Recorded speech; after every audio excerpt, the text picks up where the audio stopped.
Pessoal, com essa belíssima paisagem à nossa frente, nós estamos indo para Cafarnaum, que é a cidade de Cafarnaum, a cidade evangélica de Cafarnaum. Aqui com o Dudley dirigindo ao meu lado, com o Mar da Galileia ali. Agora vocês não conseguem ver o Mar da Galileia à minha direita.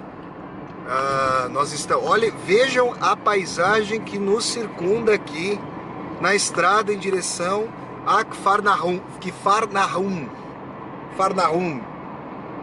São 11 quilômetros apenas de Tiberíades, onde nós estávamos agora, à beira ali do Mar da Galileia, para Cafarnaum. Olhem aqui, ó, vejam que paisagem paradisíaca com o Mar da Galileia ao fundo, ó, Dudley, as nuvens estão se dissipando, ó, até que ali no fundo, ó. E a Síria do outro lado. E a Síria, o Dudley tá com... Ó, vocês ouviram o que o Dudley falou aqui, que a Síria tá ali do outro lado do Mar da Galileia. Vejam que paisagem simplesmente fenomenal, atrás das montanhas ali. Olhem que paisagem fenomenal. Isso aqui, né, as pedras, as montanhas desérticas aqui de Israel. E nós estamos nos dirigindo a Cafarnaum, né, a cidade evangélica de Cafarnaum, por onde Jesus Cristo também passou. Jesus Cristo passou por tudo quanto é canto. Pois é. Pregou, foi um pregador deambulante. Ele não tinha carro, mas passou por muitos lugares. Era justamente um... 33 anos ele fez mais coisa do que a gente vai fazer. Na verdade, Dudley, em 3 anos, né? Dos 30, que foi o começo da pregação pública dele, até os 33. 3 anos ele fez mais do que a gente vai fazer a vida inteira. Pois é, justamente. Fez muita coisa mesmo. Olha o que tá seco, Flávio. Agora pessoal. Mas olha... Pessoal, o Dudley estava comentando conosco aqui sobre a questão do rebaixamento do nível das águas ali do Mar da Galileia, de onde Israel extrai a maior parte da água que consome.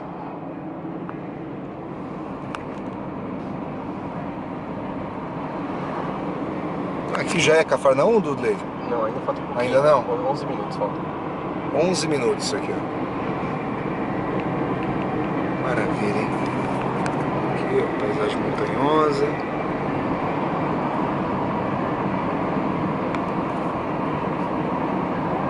Ó, restaurante Madalena. Aqui, ó, à sua direita. Olha, de Maria Madalena. Bom, Madalena é um nome judaico, né? Madalena? Não. Tá na Bíblia, né? Maria Madalena. Não Madalena, deve ser... Madalena é um nome originariamente o quê? Ken? Cristiano. Cristão, né? Bom, mas a Maria Madalena... Acho que vem da palavra...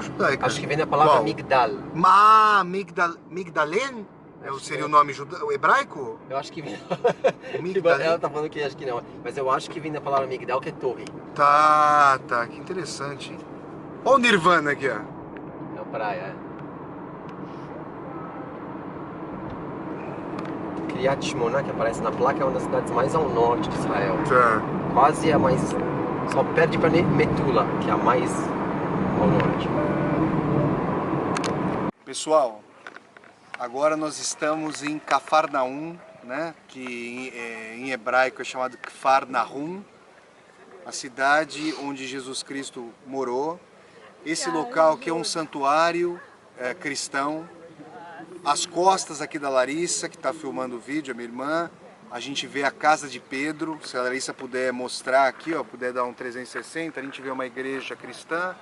E essa parte aqui que vocês estão vendo agora é a casa de Pedro, onde Pedro morou. Eu já vou falar para vocês um pouquinho sobre Pedro. Mais para lá, a gente pode caminhar, ao fim do vídeo eu chamo a Larissa para caminhar até a estátua de Pedro. Pedro, quem era Pedro? Pedro é um pescador aqui da região da Galileia, né? E vale frisar, como eu já disse em outro vídeo, que a Galileia é o local de ministério mais longo aqui de Jesus Cristo. Pedro era um pescador e em determinado momento ele estava ali na praia, uma praia aqui como essa, ó, vocês veem aqui, ó, a luz cadente atingindo o Mar da Galileia, uma imagem muito bonita, uma praia de pedras. Pedro estava lançando suas redes ao mar. Em determinado momento, Cristo, que era um pregador deambulante, um pregador nômade, alguém fiel como os pássaros migratórios nas suas peregrinações, na sua evangelização, Cristo estava caminhando pela praia, viu Pedro atirando a rede, chegou perto de Pedro e disse: Pedro, ó Pedro, tu agora não serás mais pescador de peixes, passarás a ser pescador de homens. Venha comigo. E ali na estátua de Pedro, que está à mostra aqui nesse santuário cristão, há a passagem famosa em que Cristo fala para Pedro: tu és Pedro, e sob esta pedra soerguerei o meu reino. Então, quando eu estive ali na igreja, na praça central do Vaticano, e fui até a Basílica justamente de São Pedro, a Igreja Católica arrola, né, entre seus papas, arrola, faz uma listagem dos seus papas, e os dois primeiros papas da assim suposta Igreja Católica, como se houvesse, na verdade, uma continuidade entre a Igreja primitiva, a Igreja original e a Igreja Católica posterior, com a conversão do Imperador Romano Constantino ao cristianismo, os primeiros papas são justamente Pedro e Paulo. Eu estava dizendo para o Dudley que eu assisti ao filme A Paixão de Cristo, Mel Gibson, e em aramaico, a Maria Madalena e a Maria Madalena, amiga ali de Cristo, e alguns especulam que poderia ter sido amante de Cristo, e eu não vejo, obviamente, nenhum problema nisso, a grande hipocrisia dizer que qual o problema de Cristo ter uma namorada, mas de qualquer maneira essa é uma especulação, e Maria, que era sua mãe, eu vi as duas chamando Pedro de Kefa, nesse filme. Até comentei com o Dudley falou, olha, a língua original deles era o aramaico, não era o hebraico, né? Então vamos, vocês ficam aqui com essa imagem formidável aqui dessa luz atingindo o Mar da Galileia. Vamos caminhar um pouquinho aqui, Larissa, até a estátua do Pedro, para que a gente possa mostrar ali, ó, se a Larissa mostrar ali aqui à nossa direita, a gente tem a casa do Pedro. Estava sendo cantada uma área, né, uma ópera maravilhosa. E aqui a gente está se dirigindo agora para a estátua. Vejam vocês aqui o local, é simplesmente formidável. E agora a gente está se dirigindo para frente aqui da estátua, onde vocês vão ver a figura do pescador, Pedro. Vejam aqui, ó. Pedro, aqui a citação está em inglês, né? Pertence ao Evangelho segundo Mateus, capítulo 16, versículo 18. Thou art Peter, and upon this rock I will build my church.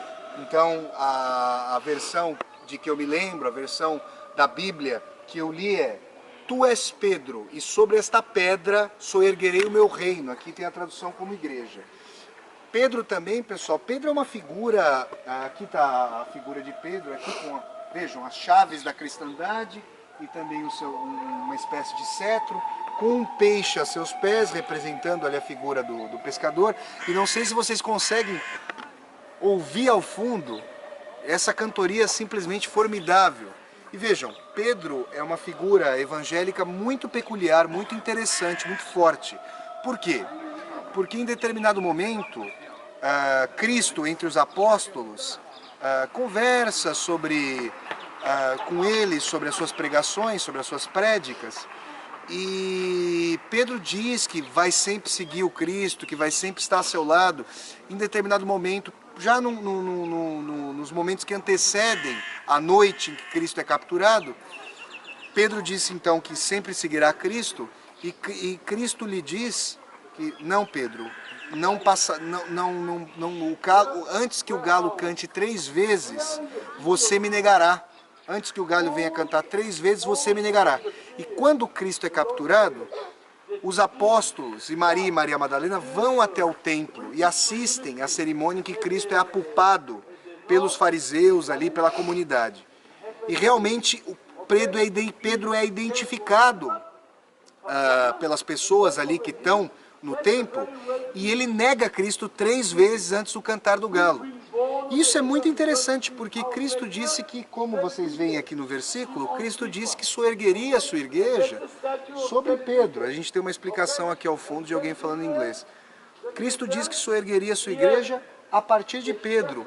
Ou seja, é uma igreja soerguida a partir de alguém, como seu primeiro apóstolo, o primeiro, vamos dizer assim, pai fundador depois de Cristo, sobre alguém falível, sobre alguém com uma natureza volúvel, contraditória, como somos todos nós, contraditórios, volúveis, com uma natureza humana híbrida, repleta de contradições. Não deixa de ser muito peculiar que Cristo tenha escolhido Pedro como o primeiro grande representante de sua igreja, como alguém a disseminá-la, a fazer pregações e buscar evangelizações e conversões. Então o fato de a igreja, o reino de Cristo, digamos, o reino da emancipação, daquilo que nós viríamos chamar de igualdade, de fraternidade cristã, tenha sido erigido a partir de uma figura tão contraditória, tão repleta de idas e vindas, de volubilidades quanto Pedro. Isso não significa julgá-lo como alguém a ser preterido, como alguém a não ser ouvido, como alguém cujas cartas não devem ser lidas. Na verdade, assim como a figura de Judas Iscariotes, que foi então aviltada ao longo da história como grande traidor, Pedro é alguém repleto de contradições. Ao mesmo tempo em que tinha fé, fervor, como eu disse há pouco, ele largou a sua profissão de pescador para se tornar um pregador evangélico, para acompanhar Jesus Cristo, ele também optou pela própria sobrevivência, em detrimento do seu Messias, em detrimento do seu guia, do seu rabi, do seu guia espiritual. E é difícil que nós, numa situação como a de Pedro, não tivéssemos agido da mesma forma. Quando nós imaginamos essas situações escatológicas, nós geralmente as julgamos de fora. E como diz um grande poeta alemão chamado Bertolt Brecht, apenas uma pessoa que vive determinada situação pode julgá-la.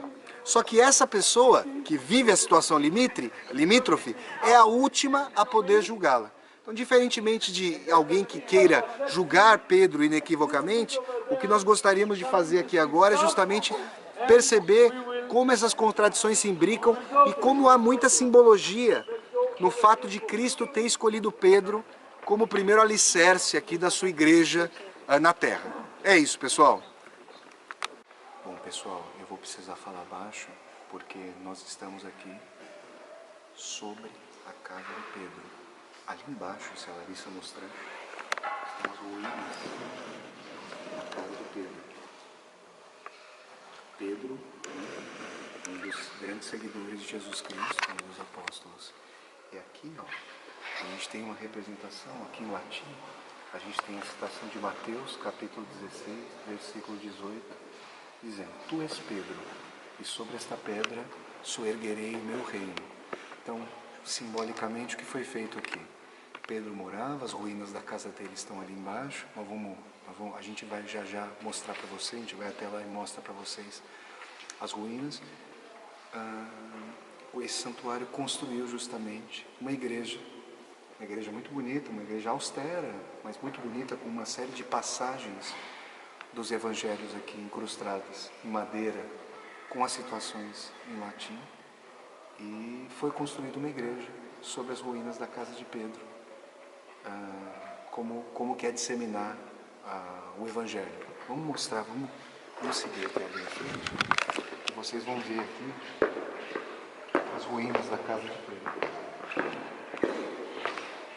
Aqui estão. Essas são as ruínas originais da casa de Pedro. Você vê que Pedro era um pescador, um trabalhador muito simples, e na verdade todo o séquito de Cristo, todos os seguidores, era formado, os seguidores de Cristo eram trabalhadores simples. E uma das fontes de revolta de Judas era que Cristo não se impunha militarmente ou politicamente aos dominadores de Israel da época.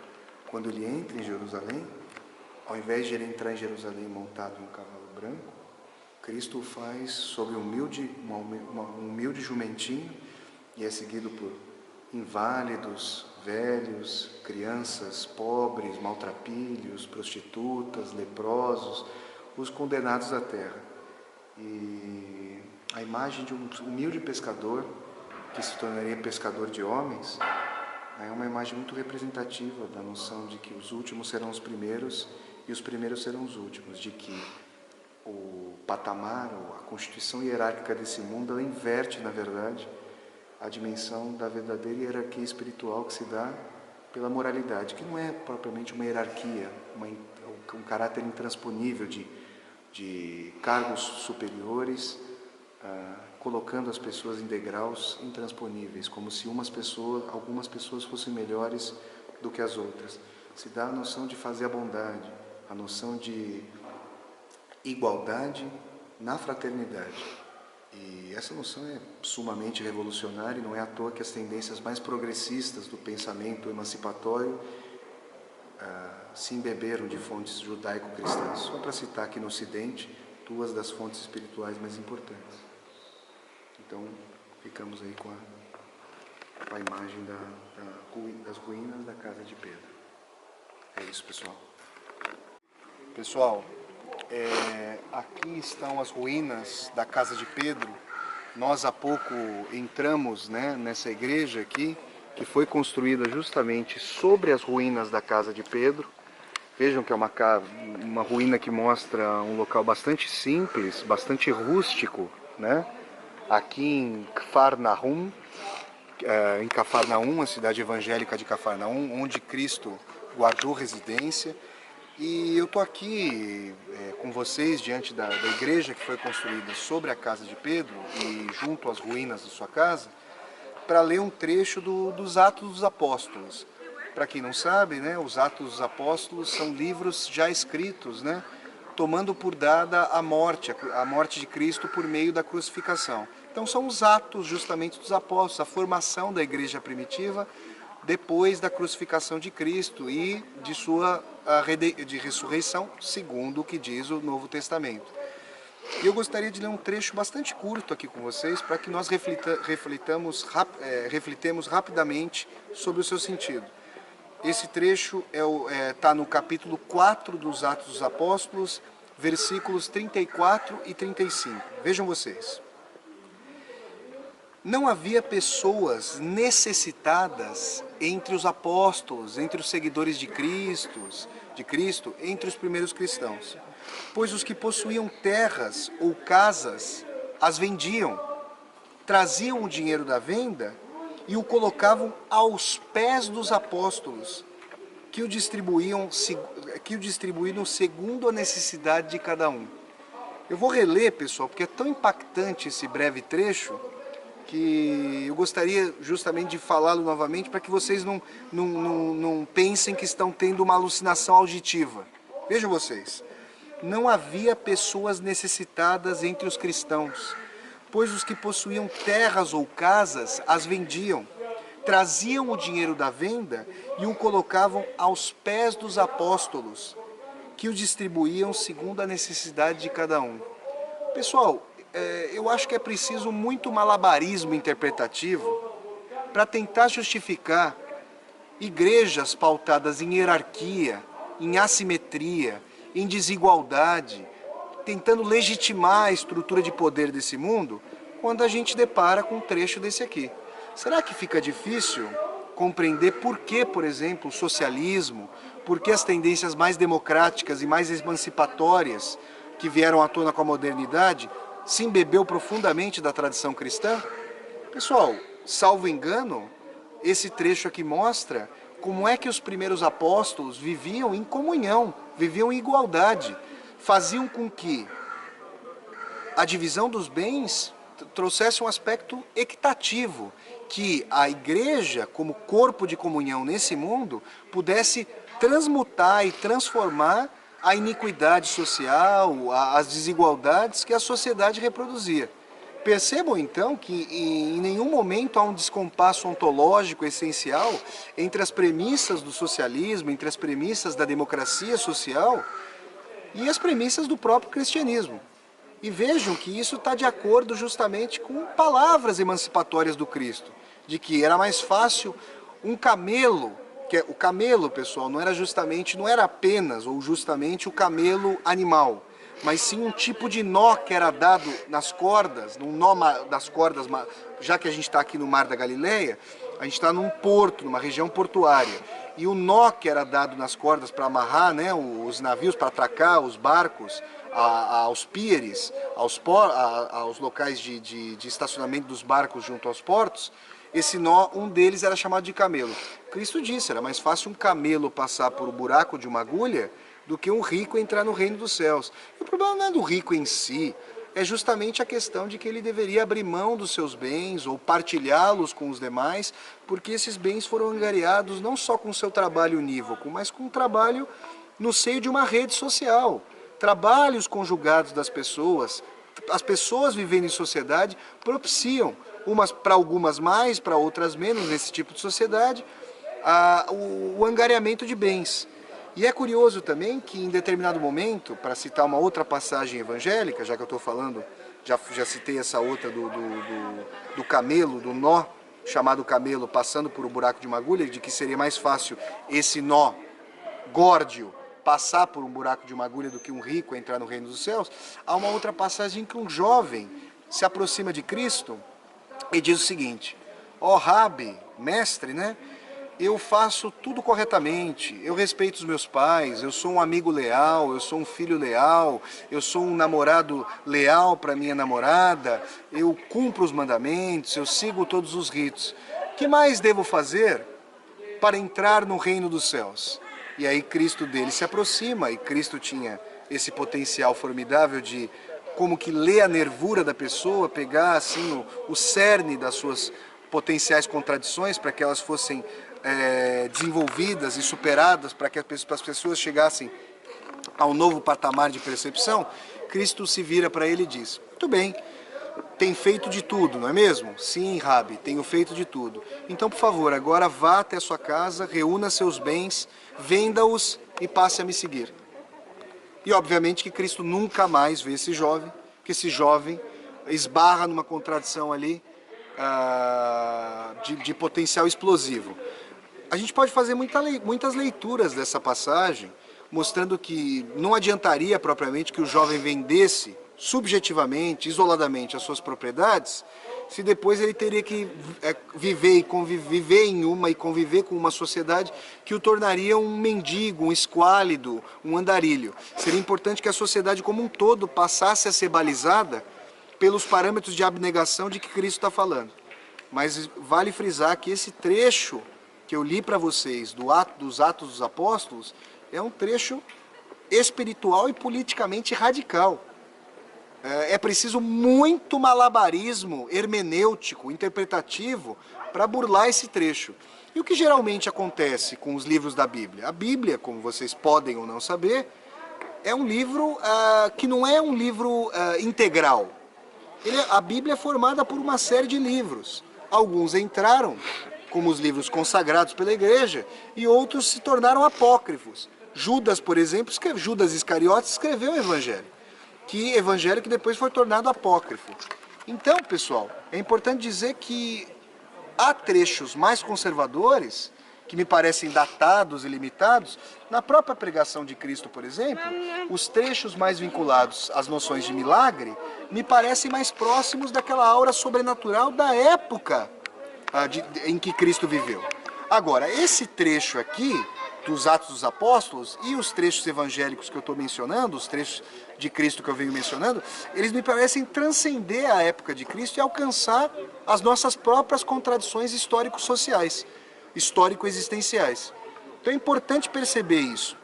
Esse trecho dos Atos dos Apóstolos, da comunhão, da divisão, da partilha do pão e da partilha dos bens, mostra o caráter sumamente emancipatório do cristianismo e mostra que, para conviver neste mundo, e para referendar e para abençoar ogivas, como a Igreja Católica fez, como as igrejas protestantes também fizeram, na verdade, como toda a tradição, né, praticamente toda a tradição espiritual da humanidade vem referendando o poder para sobreviver às suas franjas, ou na verdade para sobreviver dentro dos seus palácios. É preciso denegar, obviamente, o teor de verdade dessa passagem aqui revolucionária. Então, pessoal, junto às ruínas da casa de Pedro aqui, que estão aqui à minha direita, à esquerda de vocês que assistem ao vídeo, junto com a Larissa que está gravando, a minha irmã que está gravando esse vídeo, e à minha direita, vocês veem então, vocês ouviram então esse trecho que me parece a pedra de toque de toda uma tentativa de compreender a espiritualidade em vinculação com a história. É isso, pessoal. Pessoal, nós já estamos aqui em Jerusalém. Vejam que as construções, se vocês repararem aqui, as construções mantêm um padrão a partir desse tipo de pedra que é padronizado. Ó, aqui é até interessante porque os postes de luz aqui imitam flores cadentes. Mas a questão que eu quero falar para vocês é o seguinte: Eu e a minha irmã Larissa aqui, ó, nós estamos aqui, ó. Nós estamos andando desde a estação central de Jerusalém até aqui para chegar até o portão de Jaffa. Por quê? Você vê as pessoas aqui com comida, as pessoas passando, porque agora começou o Shabat, né? Ao redor das 4 horas da tarde, na hora do crepúsculo, a gente está no inverno agora, né? O sol chega mais cedo, então ao redor desse horário começa o Shabat. E os trens, olhem só, não há nada, a cidade vai ficar completamente vazia daqui a pouco. Os trens não passam mais, nós aqui andando com as malas, nós não conseguimos transporte. Obviamente que pela lei, a lei maravilhosa da oferta e da procura, o nosso querido capitalismo essa lei chutou o preço dos táxis lá para cima, justamente por não haver opção de transporte público, e a gente começou a andar lá de trás, a uns 2 km, 3 km atrás, uns 2 km, 3 km atrás, a partir da estação central de Jerusalém, estamos caminhando aqui em direção ao portão de Jaffa. Então eu quero mostrar a vocês essa imagem, num país justamente em que o Estado tem uma fé, professa, digamos, o judaísmo, e a questão de que Deus fez o mundo em 6 dias, descansou no 7º, e esse começo do Shabat a partir do fim da sexta-feira, que vai se prolongar por todo o sábado. Então isso é interessante para que vocês vejam aqui a situação de que nós estamos caminhando e as pessoas, via de regra, vão levando suas sacolas de supermercado para casa, porque tudo vai ficar fechado, tudo, absolutamente tudo, obviamente na parte judaica, vai ficar fechado. Então, espere, esse é o primeiro vídeo e isso já foi uma experiência pitoresca aqui, uma experiência de mochileiro, de viajante, que eu compartilho com vocês. Então, vamos começar a desbravar Jerusalém a partir de agora, quando nós conseguimos chegar aqui ao nosso rosto e deixarmos as coisas para começar a singrar a velha Jerusalém. Vamos lá, pessoal. Nós estamos aqui na igreja do Santo Sepulcro e aqui se faz a sugestão. Eu quero mostrar a vocês aqui, ó, um painel, um quadro. Primeiramente, Maria Madalena, Maria, descendo Cristo da cruz. Percebam que se trata de um Cristo bastante orientalizado, diferentemente da representação ocidental do Cristo. Na sequência, antes daqui da parte propriamente do meio, vocês veem que, já tendo saído da cruz, o corpo de Cristo é carregado. O corpo de Cristo aqui é posto sobre uma tábua de madeira, uma cama de madeira, e é carregado, então, com o sudário para a caverna, para o sepulcro onde ele ficou. Depois de alguns dias ele viria, depois de 3 dias ele viria a ressuscitar. Percebam que esse local onde o Cristo foi posto, supostamente está aqui, ó. E as pessoas vêm até aqui para fazer sua oração, vejam, para fazer uma oração, para tocar esse local, essa tábua de madeira aqui onde o Cristo teria sido depositado, o corpo do Cristo teria sido depositado, teria sido posto após a crucificação. Essa igreja aqui do Santo Sepulcro. Vejam vocês aqui, coração Jerusalém.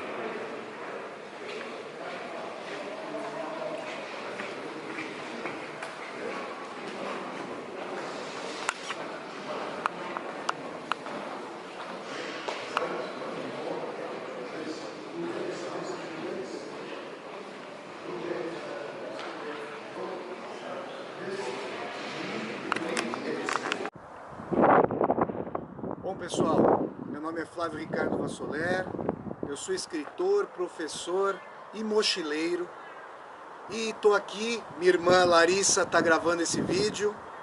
Nós estamos aqui, vejam vocês, no coração espiritual da humanidade. Nós estamos em Jerusalém, em Israel, né? Israel, na Palestina. Nós estamos aqui em Jerusalém e vocês veem as minhas costas, Vocês têm aqui às minhas costas uma imagem formidável da cidade murada de Jerusalém, da velha Jerusalém. Aquela abóbora dourada, aquela abóbora de ouro que vocês veem às minhas costas, é justamente a cúpula do Domo da Rocha, dessa mesquita formidável, dessa centro de adoração islâmica, né? Vocês veem Jerusalém às minhas costas. E aqui onde eu estou aqui exatamente, é um cemitério judaico e nós estamos em meio ao famosíssimo e importantíssimo Monte das Oliveiras. E eu quero falar com vocês um pouquinho justamente sobre a importância do Monte das Oliveiras para as últimas horas da vida terrena de Jesus Cristo, né? O Monte das Oliveiras é um local muito emblemático. Nós já passamos, vindo ali de baixo, né? Nós passamos pela igreja de Getsemane, onde há ali as 8 oliveiras, em meio às quais Cristo e os apóstolos caminharam e oraram com fervor, né? Cristo orou com muito fervor, antes de subir até o Monte das Oliveiras e passar a ser submetido aí à tentação do chamado cálice, e depois da qual ele seria entregue, seria traído, na verdade, por Judas Iscariotes, um dos apóstolos, e depois então seria entregue aos fariseus para ser encaminhado até a sua conversa emblemática com Pôncio Pilatos, o governador romano da Judéia, à época de Cristo. Mas muito bem, Cristo sobe com os apóstolos até o Monte das Oliveiras, onde nós estamos agora, e ele começa a orar. Ele pede primeiro que Pedro e alguns outros apóstolos que estavam com ele comecem a orar e fazer uma vigília para ver se alguém subiria até o monte para persegui-los.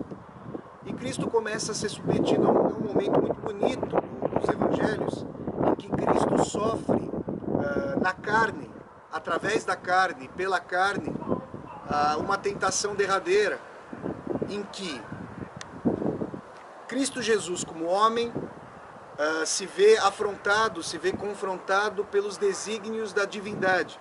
Toda a trajetória narrativa da paixão guarda muita similaridade, eu diria similaridade estrutural, similaridade narrativa com a tragédia no sentido grego, porque Cristo sabia desde o princípio que teria que ser submetido à paixão e inclusive escolhe como um de seus apóstolos Judas de Iscariotes, né, o Judas Iscariotes, que entraria aí para a história como traidor, como aquele que viria a traí-lo. E na Santa Ceia, na ceia anterior, na última ceia portanto anterior a essa noite da qual eu estou falando, ele anuncia a seus apóstolos que um deles o trairá, e há uma confabulação, há uma conversa entre os apóstolos para saber quem então procederia à traição.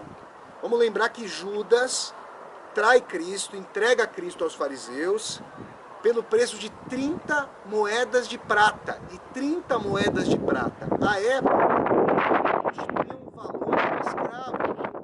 É como simbolicamente Judas trai o Cristo como se ele fosse um escravo, o vende aos fariseus, o entrega aos fariseus pelo preço de um escravo.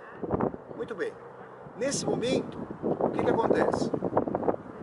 Cristo pede a Deus que o salve, que consiga eximi-lo dessa trajetória de suplícios pela qual ele está para passar, mas em determinado momento, diante de muita prostração, e eu pude tirar uma foto ali na igreja de Getsemane, do Cristo prostrado sobre uma rocha, pedindo, suando, e Lucas vai dizer que o suor de Cristo chega a se transformar em gotas de sangue.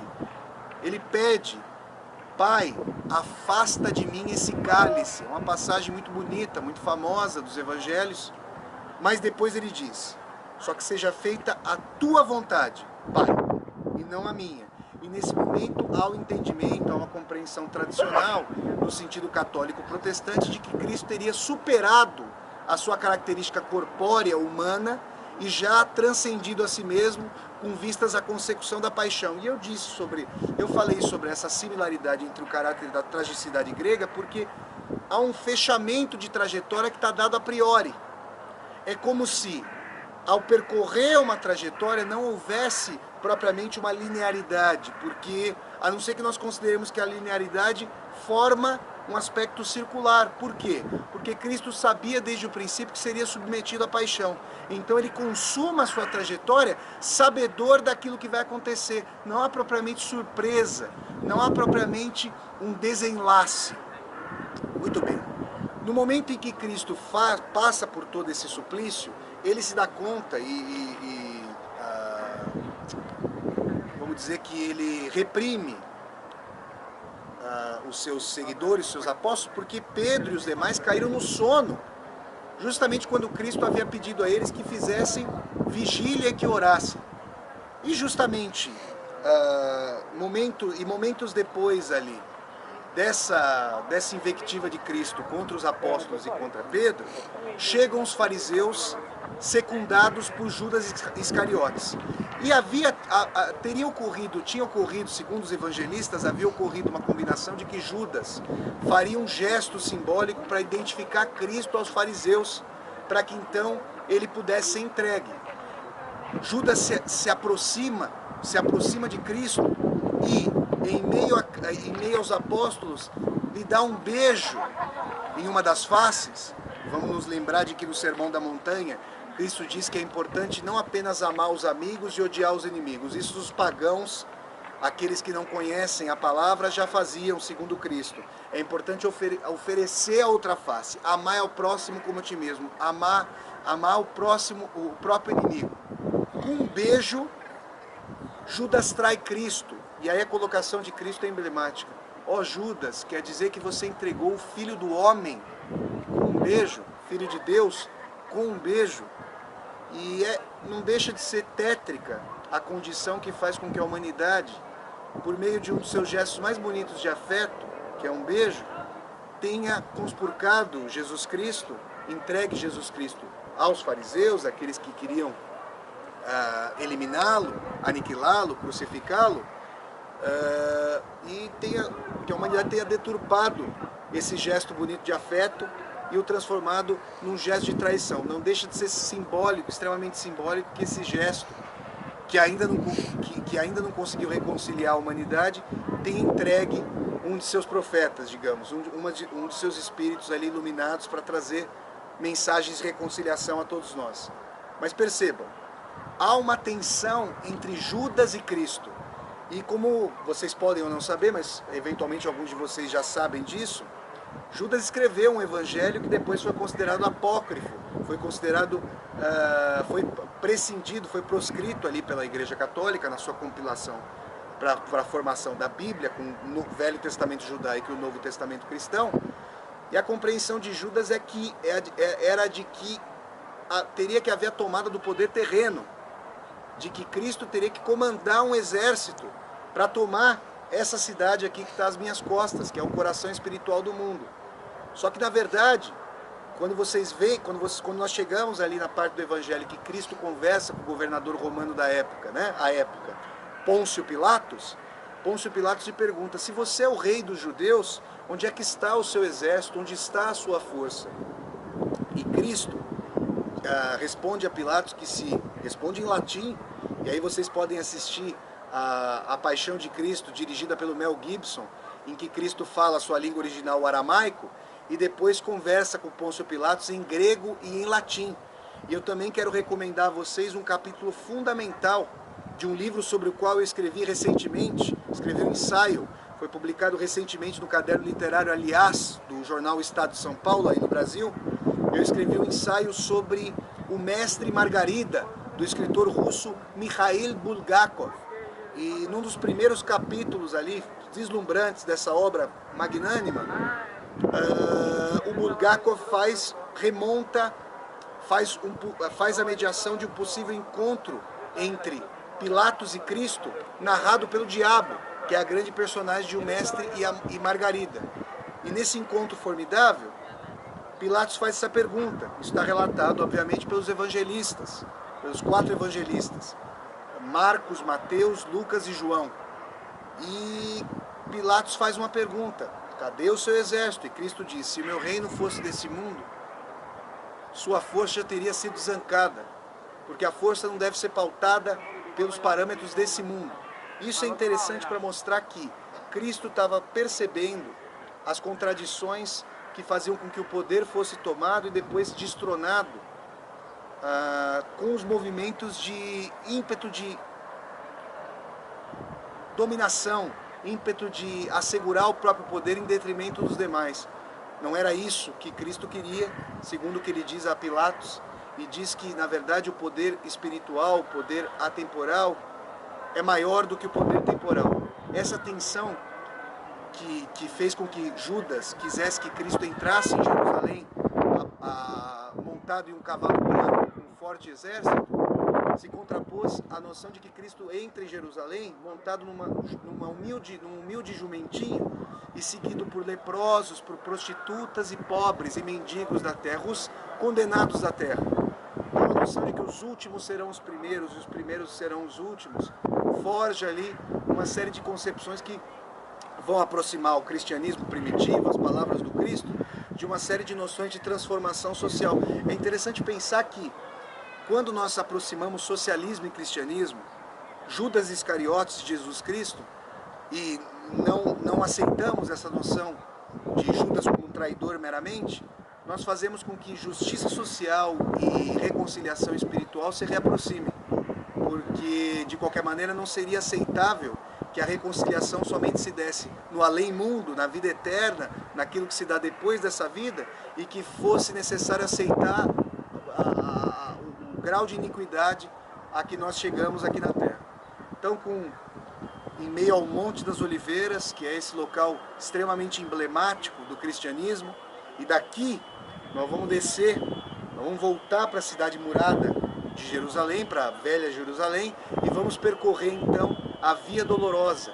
Em meio à Via Dolorosa, eu vou tirar fotos, vocês vão encontrar essas fotos tanto no portal Heráclito, quanto na minha página do Facebook, Flávio Ricardo Vassoler, e também em forma de vídeo no YouTube. Eu vou mostrar para vocês o local a partir do qual Pôncio Pilatos diz que Cristo deve ser condenado. Ele lava as mãos, né, tradicionalmente.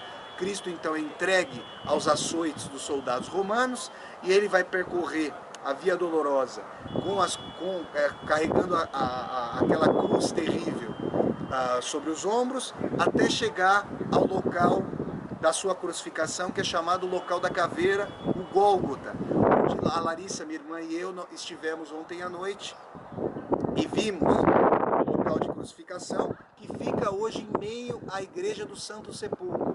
Há um local sobrelevado, onde teriam sido postas as 3 cruzes, a cruz de Cristo, que entremeava 2 outras cruzes dos 2 ladrões, tidos como ladrões, um dos quais, segundo a tradição evangélica, foi redimido, se redimiu no último momento, e em frente desse local de crucificação, do Gólgota, há o local do Santo Sepulcro, local do túmulo, suposto túmulo ali de Cristo. Então a gente vai descer agora, daqui do Monte das Oliveiras até a cidade murada de Jerusalém, para percorrer a Via Dolorosa, nesse marco aqui do cristianismo.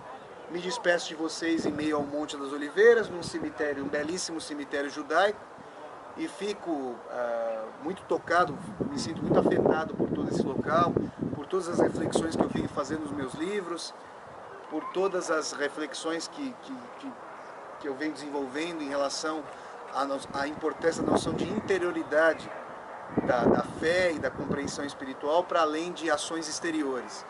É importante frisar que a traição de Judas por 30 moedas tem um fator não apenas da traição, do mau caratismo, do banditismo de Judas, mas a noção de que era necessário sair da condição de escravo. Judas tinha um pensamento eminentemente político, e Cristo tinha um pensamento de reconciliação que dizia a respeito de onde está o seu coração, ali reside o seu tesouro. Mas seria necessário fazer uma síntese entre Judas e Cristo para que nós encontrássemos uma reconciliação entre Deus e o mundo, a história e a transcendência. É isso, pessoal. Muito obrigado. Bom, pessoal, nós já estamos caminhando aqui no coração de Jerusalém pela Via Dolorosa. A Via Dolorosa é o caminho que Cristo percorreu até a atual igreja do Santo Sepulcro, onde fica o Gólgota, né, o local da crucificação, o lugar da caveira.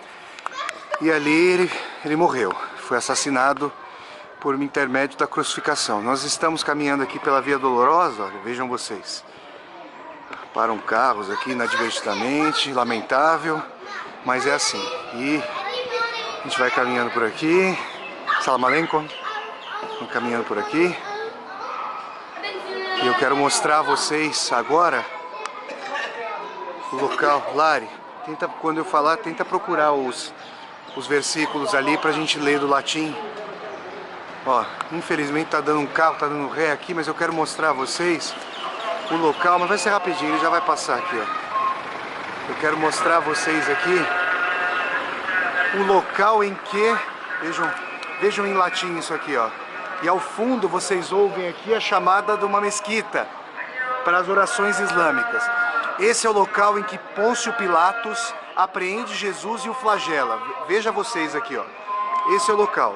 Então havia aqui o local de flagelação, de apreensão, primeiro de aprisionamento e flagelamento de Cristo, depois que Pilatos corrobora a sentença dos fariseus. E aqui, ó, Fia, vamos achar, ó, João 19, vamos achar aqui os versículos. Acha pra mim na internet que eu vou ler aqui em português. Então, ó, esse é o local de flagelamento, de apreensão de Cristo. Ó, João 19, 1 e 2. Pode ler, Fia, pode ler.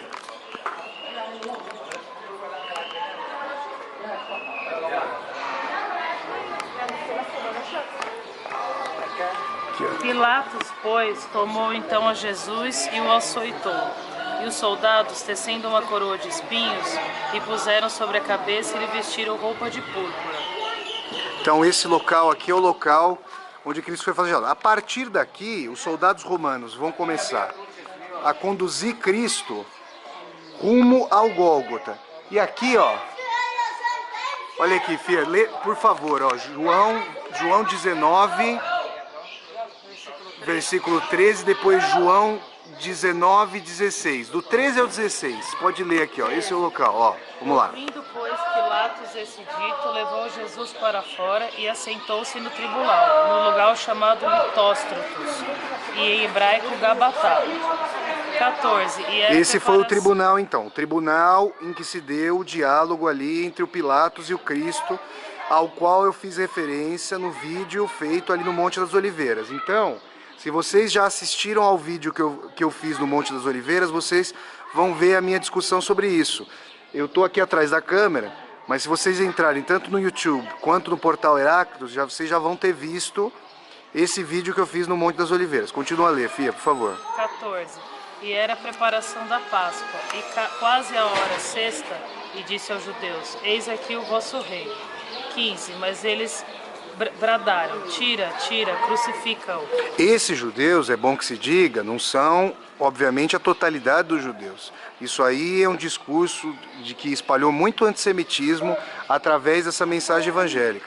Você tem um pequeno grupo de fariseus, e se vocês assistirem ao filme, A Paixão de Cristo, do Mel Gibson, vocês vão ver, ele mostra lá, isso é muito interessante, que alguns fariseus não estavam de acordo, nem dentro dos fariseus havia totalidade, havia unanimidade sobre a morte de Cristo. Alguns não queriam, porque nem encontravam em Cristo nenhum tipo de culpabilidade.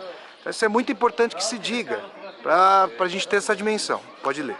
Disse-lhes Pilatos, hei de crucificar o vosso rei? Responderam os principais dos sacerdotes, não temos rei, senão César. 16. Então, consequentemente, entregou-lhe para que fosse crucificado. E tomaram a Jesus e o levaram. Então é isso, ó, a gente está aqui. Agora vamos percorrer aqui, ó, vamos continuar percorrendo. Vocês que estão assistindo, onde quer que vocês estejam assistindo a esse vídeo, bom, como eu estou falando em português, vão ser pessoas falantes da nossa língua aqui.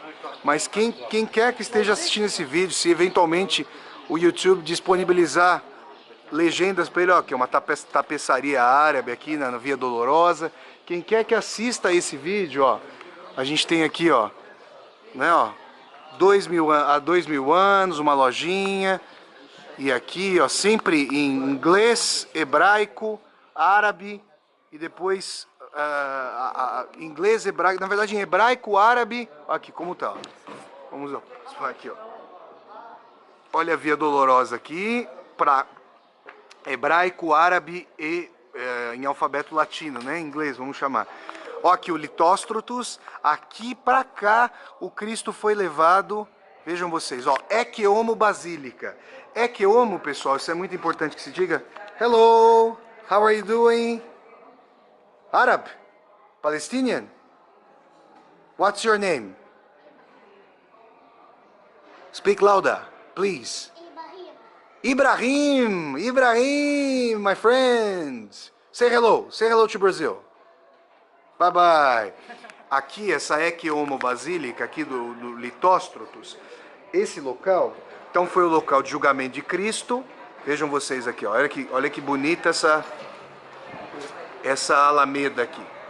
Então, esse local aqui de julgamento de Cristo foi o local, depois que quando Pilatos apresenta Cristo para a turba ali de fariseus, ele fala, Ecce Homo, eis o homem. Isso aí depois vai dar até, né, aqui o nome da autobiografia do Nietzsche, com nenhuma modéstia, obviamente, porque utilizando a expressão que apontava para o Cristo. Então, Lari, vamos lá. Aí, ó, vamos continuar aqui pela Via Dolorosa, para que nós cheguemos ali embaixo, próximos ao Santo Sepulcro. Nossa caminhada termina, eu vou levar vocês aqui até o Santo Sepulcro.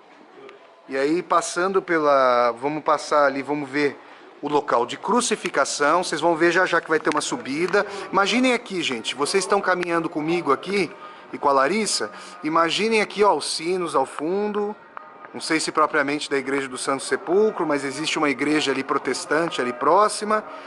E imaginem o Cristo com a cruz aqui sobre os ombros, né, sobre as costas, sendo flagelado pelos soldados romanos, sendo espizinhado, apulpado pela multidão e percorrendo essa alamedazinha aqui, essa Via Dolorosa. Então, imaginem, gente. Ontem à noite nós viemos aqui pela primeira vez e foi realmente uma experiência muito profunda, muito forte, muito visceral, porque nós tentamos retomar essas passagens. Eu fico imaginando Dostoiévski, o grande escritor russo, Fyodor Dostoiévski, não veio para cá, mas o imaginário dele, em enorme medida, enquanto ele estava preso ali na Sibéria, por ter feito parte de um círculo revolucionário, o círculo de Petrashevski, que queria destronar o czar, eu fico imaginando o imaginário dele, que ele só podia ler a Bíblia, ao menos oficialmente ali na Sibéria. Ele marcou muitas vezes as passagens dos evangelhos que falavam sobre, ó, vejam vocês aqui tem um patriarcado armênio. A Armênia, uma das primeiras nações cristãs ali dos primeiros séculos do cristianismo, os armênios cristãos muito antigos. E aqui mais uma vez, ó, falando aqui, ó, Via Dolorosa, como vocês podem ver aqui, ó. Aqui algumas imagens de Cristo, eu vou mostrar a vocês aqui, ao lado de um belo tapete árabe, uma imagem aqui do Cristo. Esse é um Cristo, vejam vocês, esse é um Cristo um pouquinho, bem mais ocidentalizado, né? Mas olhem só, eu quero mostrar a vocês aqui, na verdade, essa imagem a Larissa apontou aqui para eu mostrar para vocês. Esse Cristo aqui me parece um Cristo sumamente agônico, seu nariz aquilino, seus olhos grandes como jabuticabas, como tâmaras, para usar uma fruta aqui da região, sua pele amorenada e seu rosto agônico de sofrimento, seu rosto vidrado, na verdade, estático com X, de êxtase. Esse Cristo sempre me marcou muito aqui, ó. Vejam, outra figura aqui do Cristo, vou tentar chegar mais perto, fazer sombra para que vocês possam ver, né? Ao lado da figura aqui do Cristo com a Maria. Bom, vamos continuar aqui, ó. Essas são as imagens mais propriamente ortodoxas do Cristo. E aqui nós estamos chegando ao fim da primeira parte aqui da Via Dolorosa, há um atalhozinho aqui à esquerda, e depois nós viramos à direita para seguir pela Via Dolorosa. Vocês vão nos acompanhando. Ontem à noite aqui havia uma série de soldados do exército armados de M4, da metralhadora M4, aqui em frente, ó, continuam aqui, ó. Vejam vocês. E continuam aqui, ó. E eles estavam armados, eu não vou apontar a câmera para eles por motivos óbvios. Nós jantamos aqui nesse restaurante de propriedade de um árabe. Aqui tem uma igreja armênia propriamente. E olha aqui, olha que imagem, vou focalizar aqui, olha que imagem muito bonita, ó. Isso, ó, vejam, aqui há uma série de benções aqui, ó, ao longo da Via Dolorosa, há 14 momentos dos evangelhos. E esse aqui é o momento de número 4 que eles estão apontando. Ali eu diria que Maria está consolando seu filho, está acompanhando, ela vai acompanhando os suplícios de Cristo, né? Então aqui ao longo da Via Dolorosa há os marcos do Evangelho. Eu mostrei para vocês, eu fiz questão de apontar para vocês esse marco. Então vocês vejam, quem se lembrar da leitura dos Evangelhos vai se lembrar da revolta que provocou em Cristo ver ao largo do templo as lojinhas, e numa delas ele dá um tapa numa bandeja e fala que eles estão aviltando o templo do Senhor Deus, né? Então aqui, ó, nós já vamos virar à direita novamente. Várias lojas aqui de comércio de roupa, comércio de tudo, uns docinhos, olhem aqui, ó, uns docinhos maravilhosos, vejam só, aqui, ó, uma verdadeira Where the Rainbow Ends, aqui, ó, uma confluência do arco-íris. E vocês podem ver aqui umas tâmaras, ó, essas tâmaras são maravilhosas, olha aqui, ó, que nós comemos na casa do nosso querido amigo Dudley. Figo seco aqui, tâmaras, famoso damasco. O que é isso aqui, Fê? Parece uma cocadinha. E aqui a gente volta, ó. Aqui a gente volta para a Via Dolorosa. Vejam vocês. Então agora a gente vai pegar a subida. É uma subida relativamente íngreme aqui. Aí vocês vão ver, ó. A gente está entremeado por essas lojas. É uma subida íngreme. Até que nós cheguemos ao local do Santo Sepulcro. Aqui, eu vou mostrando para vocês, eu vou passando, eu vou varrendo, eu vou varrendo aqui, ó, vários artefatos judaicos, islâmicos. Aqui, pessoal, sintam vocês, ó, tem um grupo de soldados aqui, eu vou tentando apontar para eles, né, obviamente a câmera, mas vou percorrendo esse local. Aí são várias lojas que vão sendo fechadas aqui, ó. Ó, lojas ao longo da Via Dolorosa. E aqui vocês veem, os soldados passam. Ó, tem até aqui, ó, uma loja de antiguidades com o rosto de um faraó egípcio aqui, né? Antiguidades bíblicas da Via Dolorosa, ó, vejam só. Então nós vamos percorrendo. E o Cristo por aqui sendo açoitado. Obviamente que não havia ainda esse calçamento, ou talvez até houvesse. Não conseguiria precisar para vocês a diferença da Via Dolorosa da época do Cristo para agora, mas certamente era distinta, talvez muito mais rústica do que agora. Já sob o domínio romano, né? Domínio do rei Herodes. Herodes que manda, suposto mando, né? De sua esposa, manda cortar a cabeça do João Batista, que havia batizado o Cristo no Rio Jordão. E havia passado pela arbitrariedade. O Herodes também, que havia mandado o rei Herodes, havia mandado perseguir, aqui está um conclave aqui de pessoas, havia mandado perseguir os bebês de até 2 anos. Um outro ponto evangélico aqui, ele havia mandado perseguir os bebês de até 2 anos, e aí José e Maria, os pais de Jesus Cristo, fogem para o Egito e depois retornam mais tarde, quando a perseguição supostamente havia sido levantada contra as crianças, né? Os primogênitos. Então João Batista, Cristo vai subindo aqui. Imaginem, pessoal, vão imaginando os apupos, né? Aprumem os ouvidos da imaginação para vocês imaginarem os apupos da multidão, os cuspes, pedradas, as chicotadas, açoites que o Cristo ia tomando na sua caminhada com a cruz sobre os ombros. E vocês vão imaginar, aqui estamos subindo, a mim conosco aqui por Jerusalém, pela Via Dolorosa em Jerusalém, e aqui a gente vai se aproximando. Não falta muito para que nós terminemos no Santo Sepulcro, nossa caminhada aqui. Aí viramos à esquerda. E aí vocês... Ontem nós passamos aqui, pessoal, aqui ontem, quando começou o Shabat. Hoje é sábado, dia 22, né, Lari? Hoje é sábado, dia 22 de dezembro de 2017.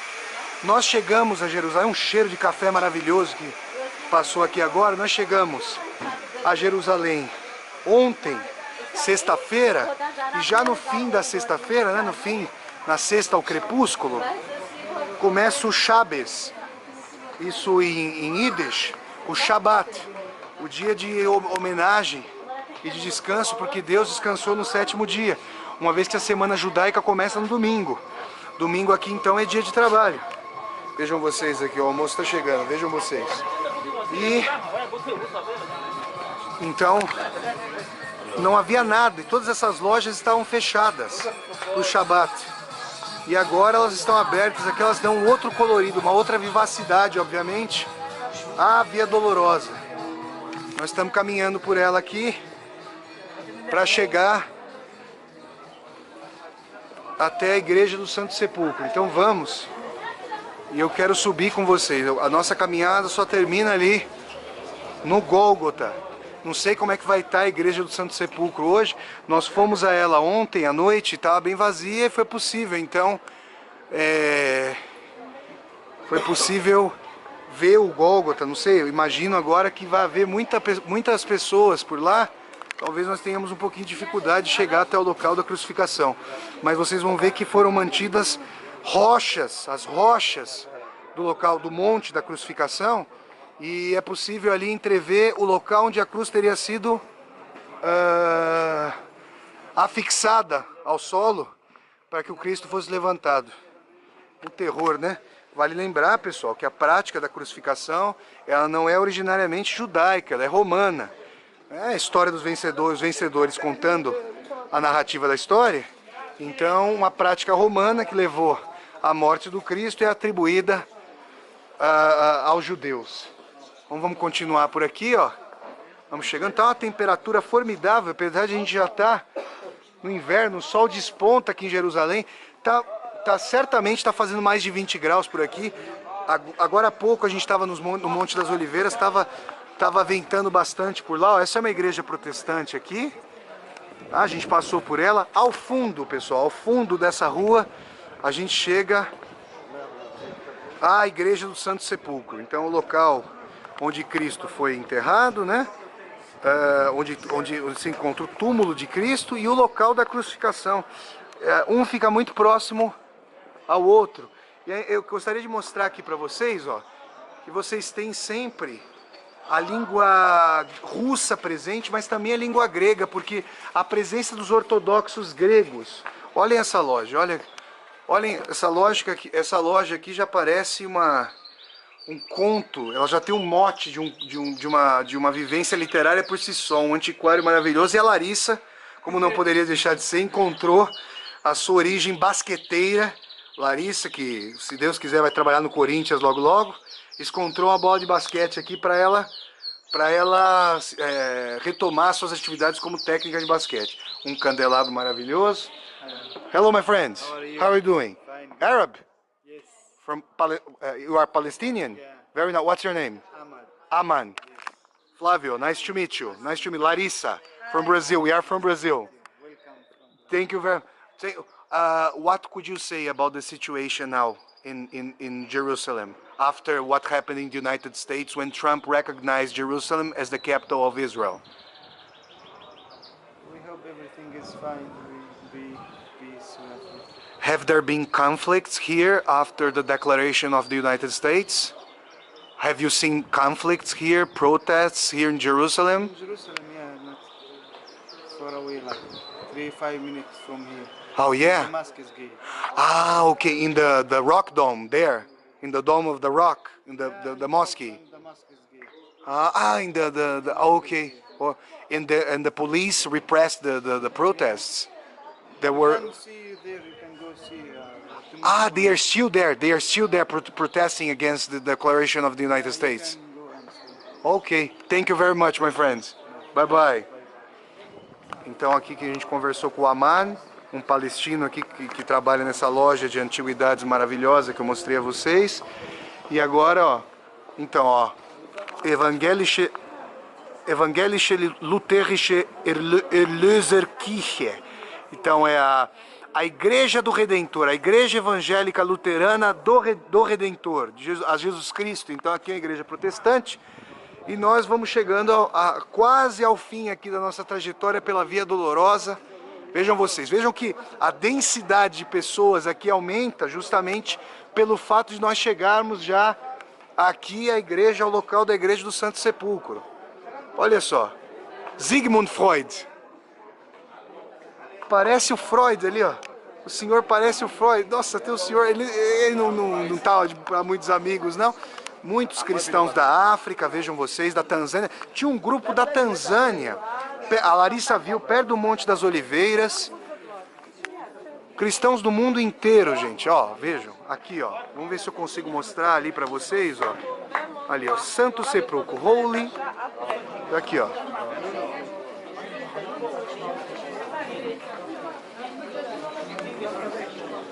Aqui nós estamos nos aproximando do portão de acesso. Essa policial muito bonita aqui estava aqui ontem. Hello, how are you doing? So don't you rest?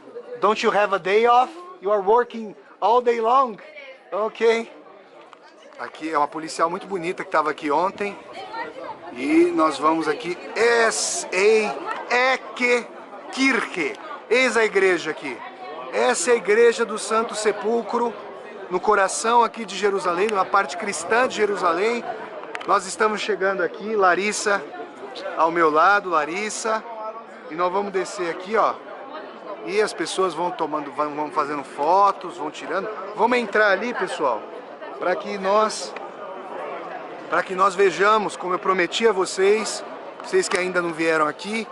Eu já não tenho muito tempo de vídeo, rapaz. Eu tô aqui preocupado com o tempo do cartão de memória, então eu vou andar um pouquinho mais rápido. Bom, essa é a Igreja do Santo Sepulcro e eu quero levar vocês até o local do Gólgota. Primeiramente ao local do Gólgota e depois nós vamos entrar. Então, talvez falte um pouco, vamos ver como é que a câmera vai se adaptar aqui com a questão da luz. São pessoas do mundo inteiro aqui. Primeiro que há aqui um local onde o Cristo, vocês vão ver aqui um local onde o Cristo teria sido... Esse aqui é o local do Gólgota, eu já vim aqui com vocês. Primeiro eu quero mostrar a vocês aqui o local. Vejam, a igreja é maravilhosa, ela é formidável, ela está sob responsabilidade dos armênios, dos gregos ortodoxos. Vejam, aqui o Cristo é crucificado, ele é retirado da cruz, ele é levado para essa tábua. Olha como as pessoas se prostram diante dessa cama de madeira, dessa tábua de madeira, onde o corpo do Cristo, depois da crucificação, teria sido depositado, para então ele ser levado envolto para o Santo Sudário, ao seu sepulcro. Sepulcro que está naquela direção. Bom, pessoal, aquele outro vídeo ele terminou, nós alcançamos o limite do cartão aqui da máquina. Eu estou subindo com vocês aqui agora, eu retomo de onde eu parei, eu estou subindo com vocês aqui ao local de crucificação de ninguém menos que Jesus Cristo, Yeshua HaMashiach, Jesus de Nazaré, o Nazareno, natural de Belém. Eu vou caminhando aqui com vocês, ó, que vocês veem uma fila enorme para chegar até mais próximo ali do Gólgota. Pessoal, é muito emocionante estar aqui, ó. Esse é o Gólgota, vejam vocês. Esse é o local de crucificação de Jesus Cristo. Aqui está a figura de Cristo, entremeada por Maria e Maria Madalena. E eu quero mostrar a vocês ali, ó, perto. Ali são as rochas. Ali, ó, se eu conseguir mostrar a vocês, ó, ali são as rochas originais, supostamente originais. E no centro desse aspecto, você vê que as pessoas se curvam justamente junto ao local onde a cruz teria sido depositada. Aqui está Cristo, esse é o Gólgota, o Monte da Caveira. Vocês viram que Cristo foi subindo, ele foi ascendendo, e aí ele chega até aqui, o local das três crucificações. Cristo no meio e os dois acelerados, um dos quais se redime, segundo o Evangelho ao fim.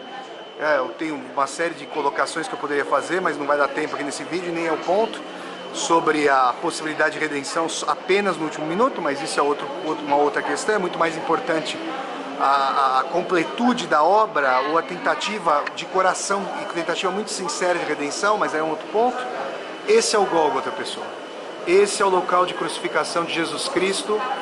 E nós vamos descer agora, eu vou mostrar a vocês onde estaria a sepultura ali de Cristo, né? O Santo Sepulcro efetivamente. Então nós viemos do começo da Via Dolorosa, né?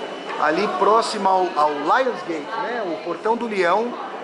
A Via Dolorosa, né? O caminho de Cristo, ele começa perto do Portal do Leão, vem até aqui a Igreja do Santo Sepulcro. Agora nós estamos logo, você vê que as pessoas acendem velas aqui, são pessoas do mundo inteiro. Aqui, ó, são asiáticos, são russos, são gregos, são árabes também, árabes cristãos, são pessoas de todo mundo aqui, mulheres que se colocam o véu da burca. E eu quero mostrar a vocês aqui agora, eu quero mostrar aqui para vocês a igreja vista aqui de cima, o local onde estaria, olha aquela pintura, depois aquela cama de madeira, aquela tábua de madeira onde teria sido depositado o corpo de Cristo depois que ele saiu, ó, envolto no sudário, né? Sendo envolto no sudário para depois ser levado ao seu sepulcro. Aquela caverna, ó, vejam só a caverna, à frente da qual se colocou uma pedra. Vamos descer. Lari! Vamos descer aqui então. Eu chamo a Larissa, gente, porque é muita gente, minha irmã aqui que está comigo, eu chamo que é muita gente. Deixa eu ver se está o zoom aqui, deixa eu tirar o zoom desse vídeo, senão vocês vão ficar vendo aqui tudo perto. Ó, eu estou descendo uma escada, você vê que o Gólgota é um lugar subelevado. Olha que maravilha o teto disso aqui. E a gente vai descendo para chegar, ó, tem até o flash contra flash, uma imagem metalinguística aqui, ó, em termos fotográficos.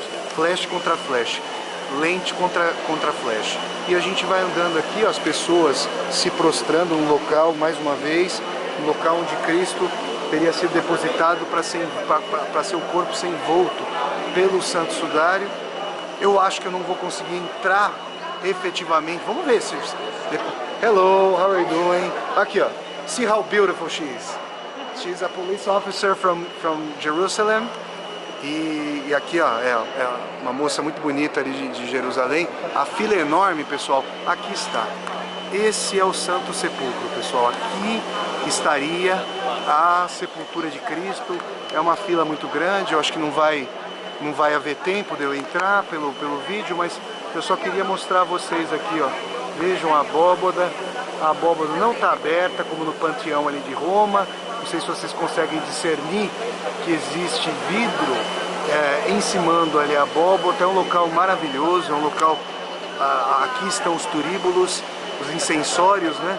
Mais vinculados propriamente à igreja ortodoxa, às igrejas ortodoxas grega e russa. E aqui nós chegamos então ao Santo Sepulcro.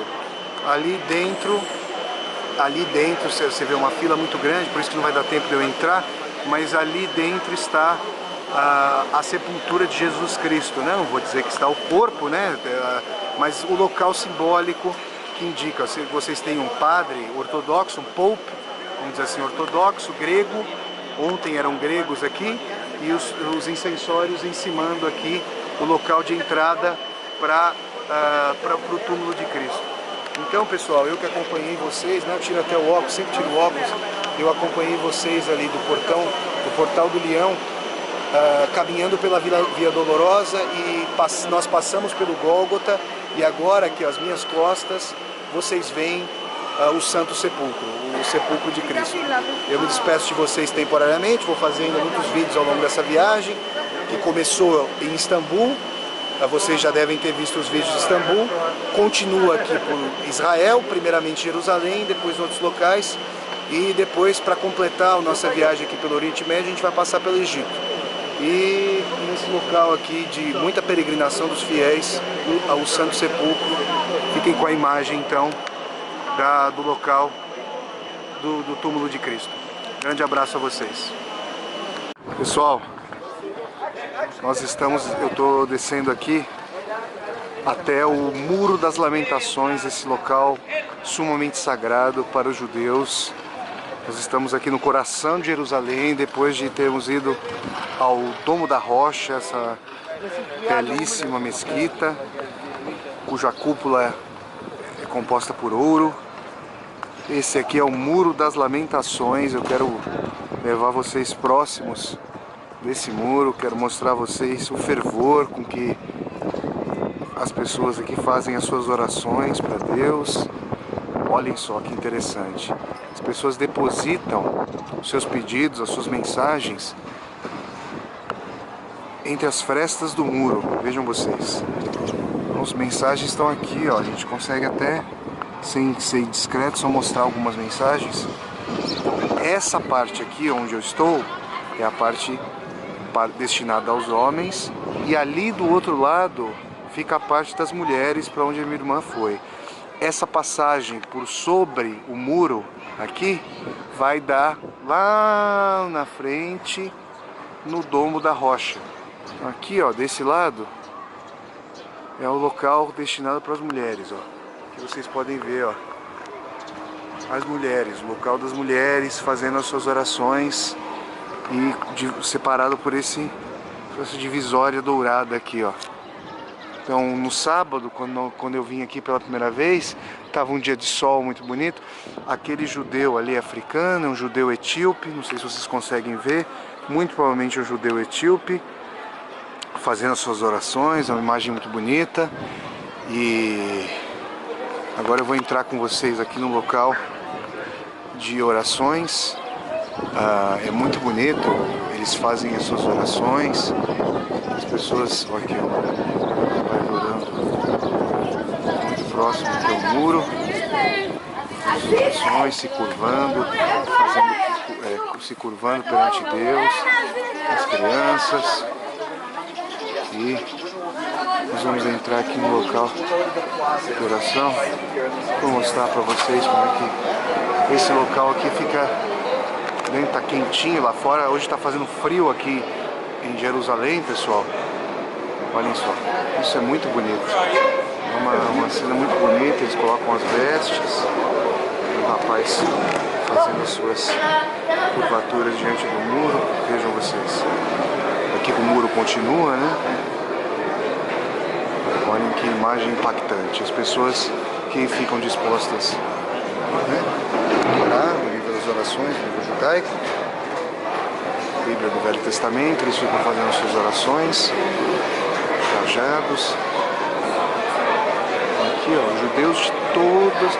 Quando eu entrei aqui pela primeira vez, pessoal, eu coloquei a kippá, né, o kippá, o chapéuzinho que fica sobre o cucuruto, e o rapaz estava fazendo a supervisão da entrada dos homens aqui nessa parte, me perguntou se eu era um judeu ucraniano, se eu na verdade vinha da Ucrânia. Ali você tem, ó, o livro sagrado, vejam vocês, as pessoas entre eles, ouçam a confluência aqui das orações, vejam vocês.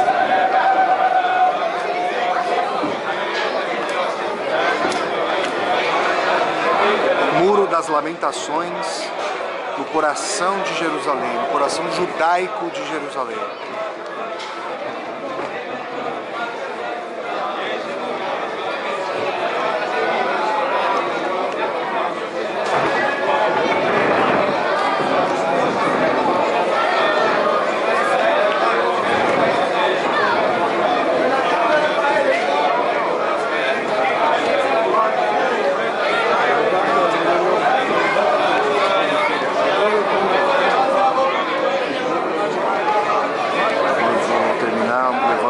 Novamente para fora aqui do local de orações, ó, inadvertidamente há duas mocinhas aqui, ó, duas menininhas, devem ter passado aqui porque são crianças, né?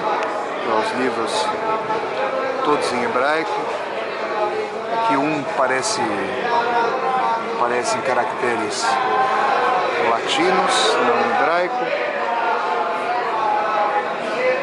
E agora eu conduzo vocês aqui numa sala de orações muito bonita. Aqui, ó.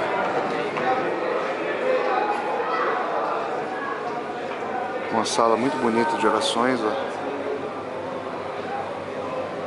Vejam vocês. Um momento bonito, um momento de bastante profundidade espiritual. Eu tenho muito apreço pelos livros do Velho Testamento, sobretudo por sua qualidade literária, livro de Jó, então, clássico. Também gosto muito do Gênesis e do Deuteronômio, né? Até, na verdade, aqui, perto do local da última ceia, da Santa Ceia de Cristo, vou tirar uma foto dos 10 mandamentos mosaicos, né? Do Decálogo de Moisés. Estava ali próximo. Então, pessoal, é isso. Ficamos aqui com essa imagem belíssima dos fiéis judaicos rezando junto ao Muro das Lamentações. Me despeço de vocês. Um grande abraço. Caminho agora de Nazaré. Saímos de Cafarnaum, estamos a caminho de Nazaré. Vejam vocês aqui. E o Duda está falando que não é Nazaré das Farinhas, cidade originária do grande Vampeta, volante do Coringão. Volante eterno. Olhem só, paisagens agriculturáveis em meio à aridez de Israel. Vejam o emprego da tecnologia que leva, pessoal. Olhem que coisa simplesmente formidável. E ao fundo, o Mar da Galileia. Campos verdejantes em meio à aridez desértica. Israel é simplesmente formidável.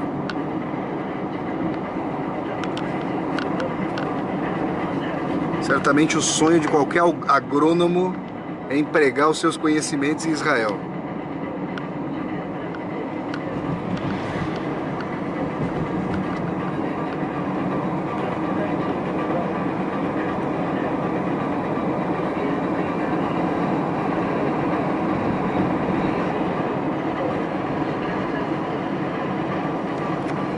Mais campos verdejantes aqui para vocês, a caminho de Nazaré. Nós estamos aqui no coração de Israel, saímos há pouco das imediações de Cafarnaum, à beira do Mar da Galileia. O Dudley colocou a música judaica aqui ao fundo, não sei se vocês conseguem ouvir bem, e vocês vão vendo aqui os campos verdejantes de Israel.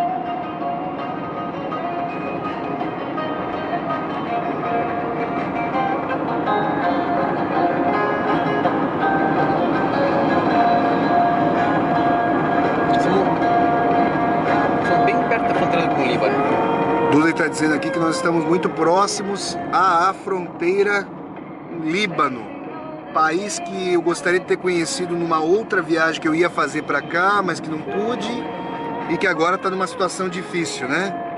Uma situação bastante tensa, não tão tensa quanto a Síria, mas também tem um amigo meu, o Said, que eu conheci lá em Moscou, que era libanês.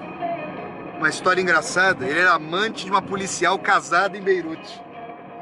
E aí quando ia para Moscou, encontrava a policial, encontrava essa moça, e o marido dela também era policial. E aí ele tinha medo sempre, mas nunca deixava de encontrá-la. Mulher casada de chumbo. Pois é, rapaz. Vejam vocês a beleza das paisagens aqui israelenses, a caminho de Nazaré, cidade onde viveu também Yeshua HaMashiach, também conhecido, ou mais conhecido como Jesus Cristo. Estrada aqui, ó. Olha que emanação de luz dessas nuvens, pessoal. Que coisa simplesmente formidável. A caminho de Nazaré. Estamos agora, a gente deve estar agora a uns 30 quilômetros de Nazaré, imagino eu. 21 quilômetros, o Dudu está dizendo aqui. Larissa, para variar, ó a minha irmã aqui, ó.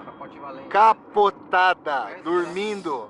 Parece aquela rua de Pinheiros. Isso. Capote valente. Capote valente.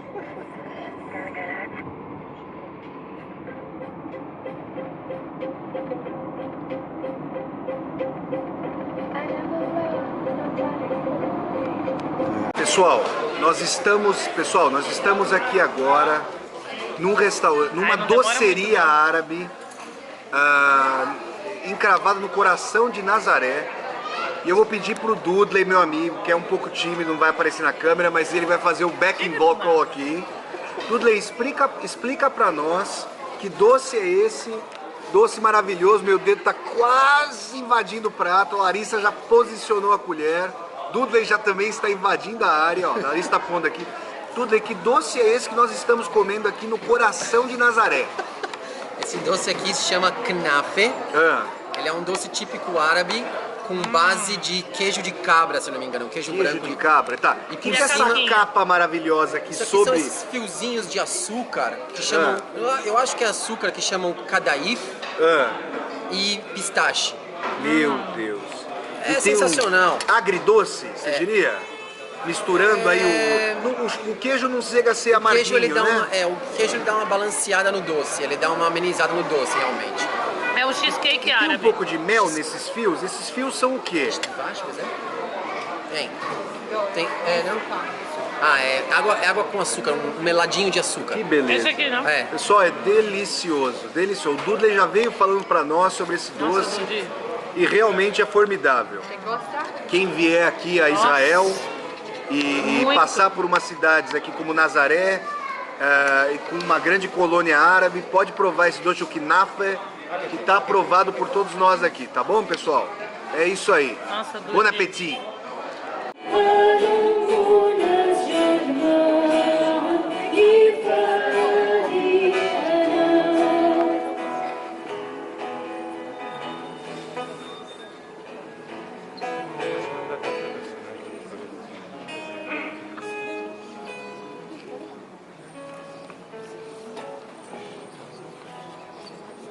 And the last song, we're gonna sing Ave Maria, Ave Maria, and I'll say in Arabic. We're gonna say Assalamu alaikum ya Maryam. We're gonna teach you this little part to sing with us. L'ultimo canto canteremo Ave Maria, anche canteremo in arabo, adesso impareremo il ritornello in arabo per cantare insieme.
La prima parte sarà Ave, Ave, plena grazia, o Maria,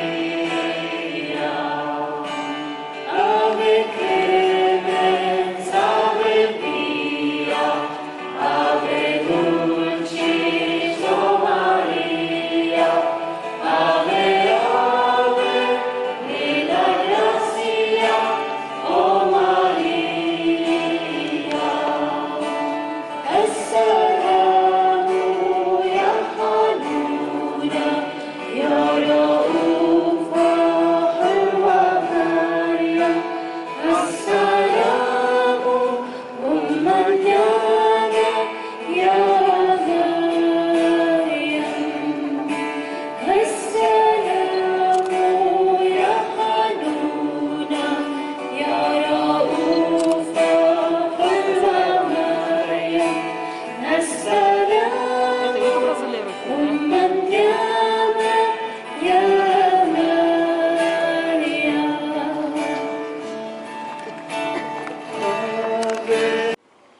Pessoal, a Larissa que está me filmando, minha irmã, e eu, com o Dudley e a Lilah ali atrás, ó, dá uma mostrada nos dois ali, ó. Dá um tchauzinho aqui pra câmera, olha lá, ó.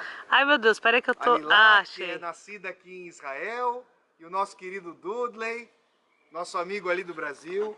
Nós estamos aqui agora na cidade de Tiberíades, que fica à beira do Mar da Galileia. A Larissa mostrar aqui, ó, nós temos o Mar da Galileia. O Dudley estava falando para nós agora que esse mar ele está recuando, ele está secando, até porque essa escada aqui, ó, ela adentrava o mar. Essa escada aqui atrás, a Larissa mostrar, ó, por favor, filha.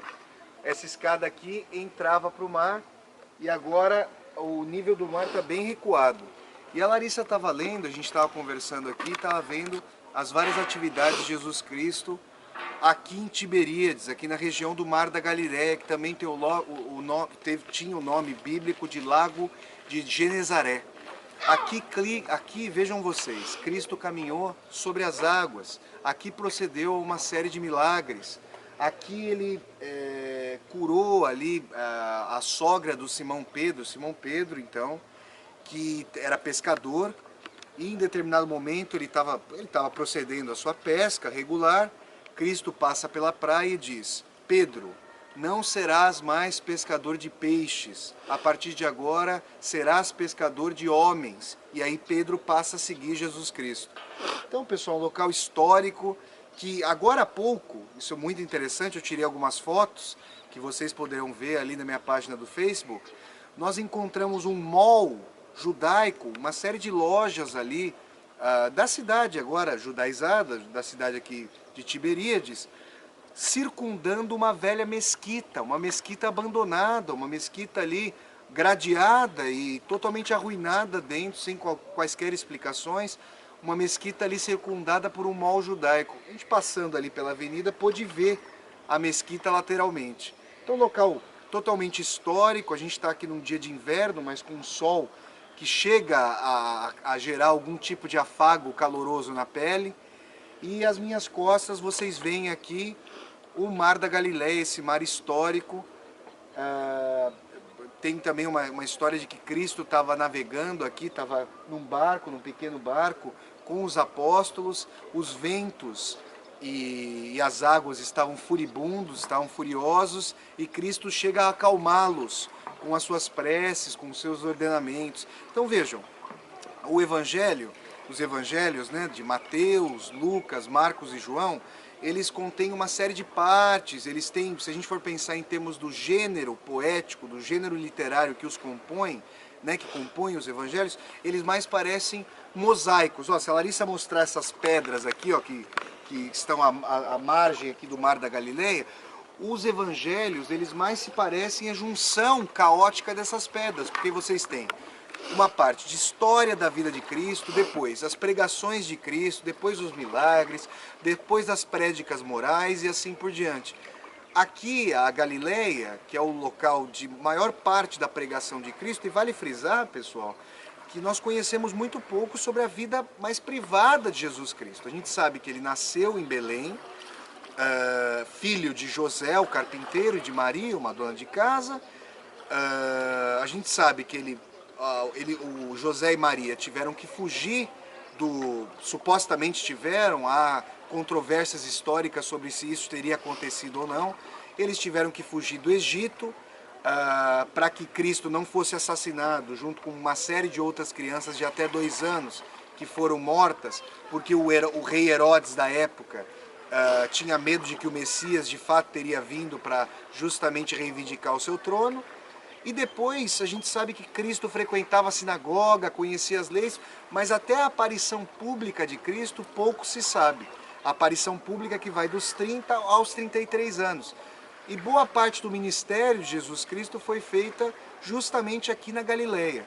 E ali nos evangelhos, por isso eu estava dizendo da natureza híbrida, da natureza de mosaica, algo em forma de mosaico dos evangelhos, é que boa parte dos milagres, dos ensinamentos, foi professada aqui na Galileia. Por exemplo, o milagre famosíssimo ali da multiplicação dos pães e dos peixes, esse milagre foi feito à beira do Mar da Galileia, do lago de Genezaré.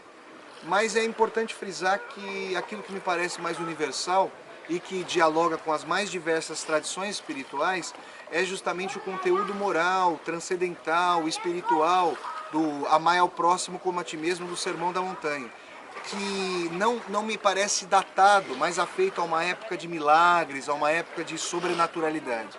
Isso me parece algo que transcende a época de Cristo, que aproxima a fundação que as religiões trouxeram para a construção do direito, para a construção de normas para a convivência social.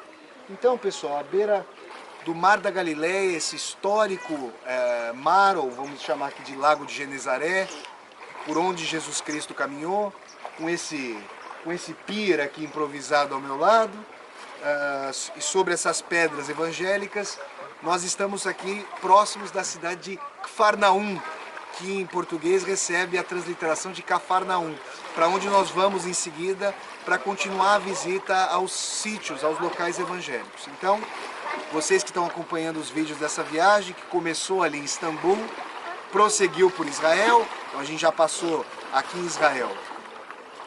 Nós já passamos por Jerusalém, foi o nosso primeiro local, o local mais esplêndido aqui dessa viagem por Israel. Fomos também a Haifa, e continuamos visitando uma série de cidades. Passamos, o Dudley lá, o nosso amigo, mora em Netanya, num local chamado Even Yehuda.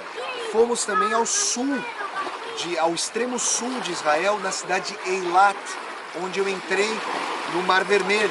E também fomos a uma praia chamada Emboquek, que é margeada pelo famosíssimo Mar Morto, onde eu pude flutuar sobre as águas. Não como Cristo, que caminhou sobre ela, mas por conta da alta densidade salina das águas, eu e a Larissa pudemos flutuar por lá. Então é isso, pessoal, a gente continua a nossa viagem aqui por Israel, ficamos mais alguns dias por aqui, e eu vou tentar trazer fotos e vídeos para vocês desse local sumamente histórico. Fiquem com a imagem aqui, ó, das águas agora do Mar da Galileia. Um abraço a vocês. Oi, pessoal, eu ainda falo aqui às margens do Mar da Galileia, em Tiberíades, de onde eu fiz há pouco um vídeo explicando sobre questões ali dos evangelhos, sobre a passagem de Cristo aqui por Tiberíades, pelo Mar da Galileia. E agora eu gostaria de falar com vocês um pouquinho sobre aspectos históricos geopolíticos. Por quê? Porque se vocês olharem para lá, para aquela direção, aqui nós estamos aqui no Mar da Galileia, para aquela direção fica a Síria.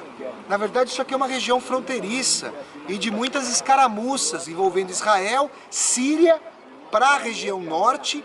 E aqui, ó, à minha frente, não sei se vocês conseguem ver ao fundo, se a Larissa der um zoom, que na verdade está um dia meio nublado aqui, então é uma presença meio espectral de umas montanhas ali. Do outro lado do Mar da Galileia, nós já estaremos na Jordânia.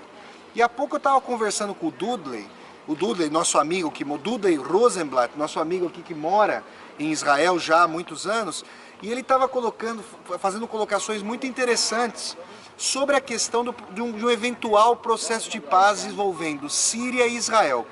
O Dudley acha, segundo o que o Dudley estava me dizendo, ele acha mais improvável que Israel venha a ceder territórios para os palestinos do que uma eventual cessão dessa região aqui do Mar da Galileia para a Síria. Apesar de Israel ter muita dependência do Mar da Galileia para a extração de água, para a sua extração aquífera, Israel, que é um país que desenvolve muita tecnologia, vem fazendo tentativas de obtenção de água por meio de dessalinização do mar. Ainda é um processo muito custoso, mas Israel vem se esmerando nesse sentido. Então é interessante pensar que num futuro processo de paz com a Síria, o Mar da Galileia vem entrar em negociação. E é curioso que essa parte aqui, historicamente, essa região era parte do território sírio, e depois nas guerras de que Israel fez parte com os países árabes, essa região foi anexada por Israel. Então é interessante pensar sobre esses aspectos, sobre esse caráter de flutuação das fronteiras de Israel. E aqui então, só para retomar com vocês, ao norte, aqui à minha direita, à esquerda de vocês ao vídeo, nós temos a Síria. A Síria. A Síria. Ali ao norte nós temos a Síria. E atrás de mim aqui nós temos a Jordânia, certo, Dudley? Certo. Então atrás de mim, ó. A Síria ao norte e a Jordânia aqui para trás. E vocês ficam aqui ao fundo com o Mar da Galileia. Nós estamos numa região abaixo do nível do mar, ao redor de 220, 230 metros abaixo do nível do mar. E o Duda estava nos dizendo, o Duda está aqui atrás das câmeras, o Duda já veio para cá no verão, ele estava dizendo que essa região aqui é muito, muito quente no verão. Vejam que nós estamos aqui no inverno, há uma brisa um pouco fria, mas muito suportável. A gente está ao redor aqui de uma temperatura de 21 graus, muito agradável. Eu imagino que as temperaturas aqui no verão cheguem a 45 graus, Dudley? 40 bem úmido. Ó, 40 graus com muita umidade. Então, ali no sul, em Eilat, no extremo sul de Israel, quando a gente foi dormir no hostel lá, eu tive vontade de beber água durante a noite muitas vezes e estava com o nariz muito ressecado. É uma região muito seca ali de Israel ao sul. E já aqui, ó, tô recebendo aqui, enquanto eu faço esse vídeo com vocês, tô recebendo uma brisa bem agradável, falando aqui com vocês. Então, vejam que é uma região aí geopoliticamente muito importante, Israel faz extração de água, muitas coisas estão na mesa, e o que o Dudley me disse agora há pouco é que o Mar da Galileia, essa região aqui do Mar da Galileia, de Tiberíades, é uma região que passa por constantes processos de cessar-fogo envolvendo Israel e Síria, que não há efetivamente uma paz entre os dois países, mas que há uma pax atômica, uma trégua, um cessar-fogo. Então vamos esperar que agora, infelizmente, por conta da declaração do Trump, o processo de paz parece completamente longínquo, mas esperemos que num eventual processo de paz futuro, essa região possa envolver, se não uma cessão de Israel à Síria, uma dupla administração, algo nesse sentido. Tá bom, pessoal? Um abraço a vocês.